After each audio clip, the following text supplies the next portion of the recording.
Mackenzie Michalski, a 31-year-old American nurse, took a trip to Europe with a friend. Her final stop was Hungary, specifically the city of Budapest. The day before she was supposed to return home, Mackenzie decided to go out at night to enjoy her last day in the country and mysteriously disappeared. A swift investigation began, and it didn't take long for authorities to uncover that something shocking had occurred. Mackenzie Elizabeth Michalski, better known as Kenzie, was 31 years old at the time of the events. She was born on January 18, 1993, in Buffalo, a city with just over 270,000 residents located in New York State, United States. She was the first child of William and Jill Michalski, who also have another child named Nicholas.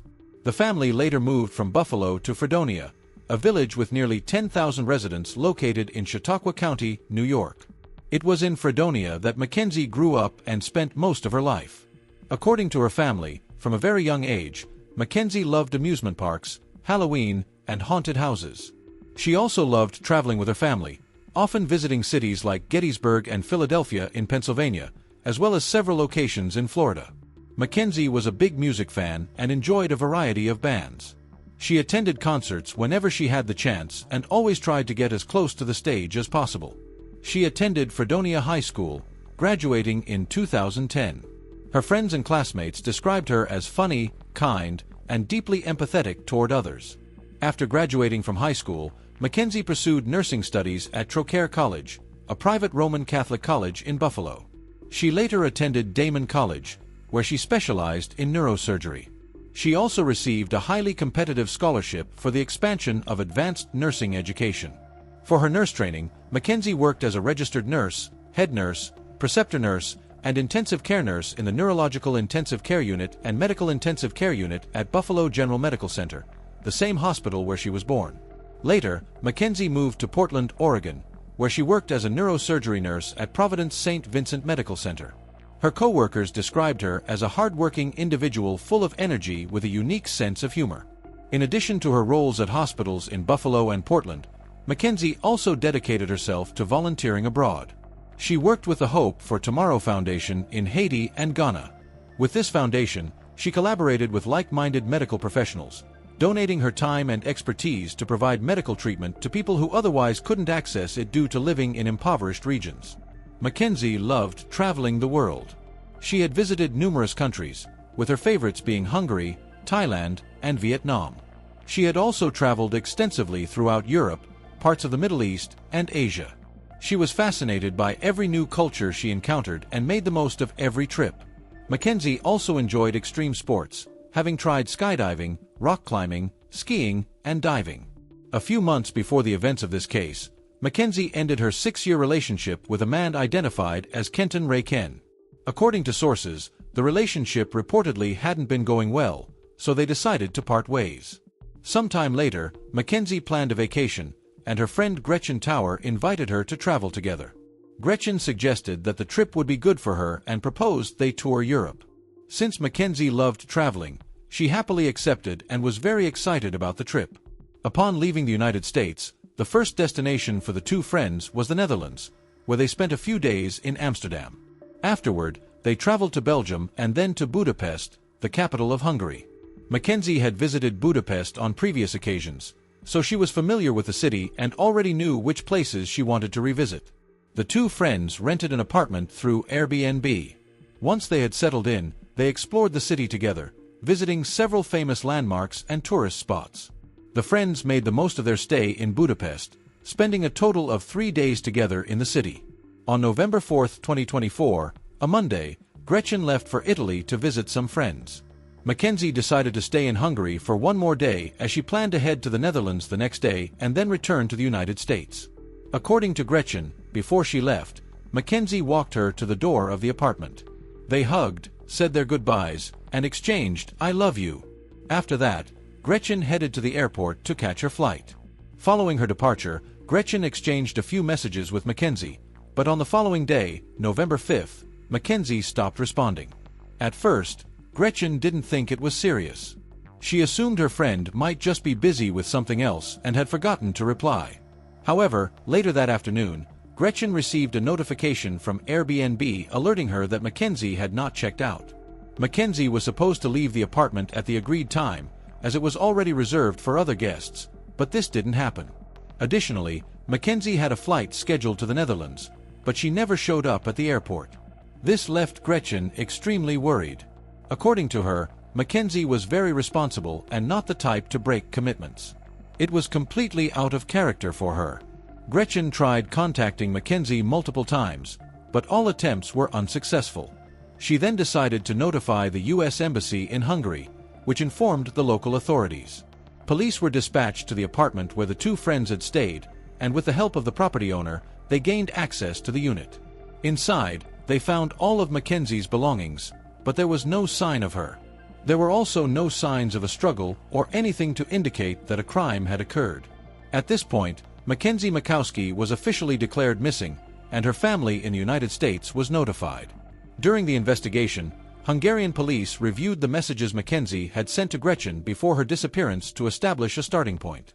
In one of these messages, Mackenzie had sent a photo of a glass of wine, mentioning that she was at a well-known restaurant in a Jewish neighborhood in Budapest. Using this information, the police reviewed footage from security cameras installed near the restaurant, leading them to their first significant clue. While Hungarian authorities investigated the case to determine what happened to Mackenzie, her family and ex-boyfriend traveled from the United States to Hungary to assist in any way they could. Upon arriving in the country, they spoke with the authorities and collected Mackenzie's belongings to check if anything was missing.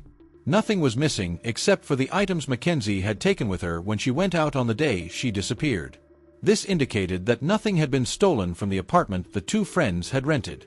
Mackenzie's family, along with her ex-boyfriend, distributed posters throughout Budapest with her photo and information that could help identify her if anyone saw her. Friends and co-workers also contributed by creating a Facebook group to share updates and spread awareness about her disappearance. A GoFundMe campaign was launched, raising over $40,000 to cover any potential expenses. After reviewing hours of footage from several security cameras near the restaurant Mackenzie visited before her disappearance, police discovered that she had spent most of the night with a man. The footage showed Mackenzie and this man walking together, entering bars and clubs throughout the evening. The police then visited the restaurant, Mackenzie's first stop that night, where she had sent Gretchen the photo of the wine glass. They spoke with the manager and staff, who confirmed Mackenzie had been there that evening but said she arrived alone and left alone. Next, the police visited a nightclub that, according to their investigation, was Mackenzie's second destination that night. Conversations with the nightclub staff and footage from the club's security cameras revealed that, like at the restaurant, Mackenzie arrived alone but left with the same man seen in the earlier footage. After leaving the club together, Mackenzie and the man visited several bars before heading to another nightclub called Simple Kurt. Thanks to security camera footage from the neighborhood, the police were able to retrace all their movements that night. With this information, the police discovered that Mackenzie went with a man to an apartment nearby. Security camera footage showed that hours later, the man left the apartment, but Mackenzie did not. On November 7th, the police visited the apartment and found the same man who appeared in the security footage with Mackenzie. This man, a 37-year-old Irish national, was staying in a rented apartment. When questioned about Mackenzie, he immediately confessed that she was dead. This dashed any hope the authorities and her family had of finding Mackenzie alive. The man, whose identity was not disclosed due to Hungarian laws protecting the identities of crime suspects, claimed that Mackenzie's death was an accident. According to him, after entering his apartment, they engaged in intimate relations, during which Mackenzie allegedly requested to be tied up and subjected to pain. He stated that during the act, at some point, Mackenzie lost consciousness and suffocated due to oxygen deprivation. The man said he tried to revive her but was unsuccessful.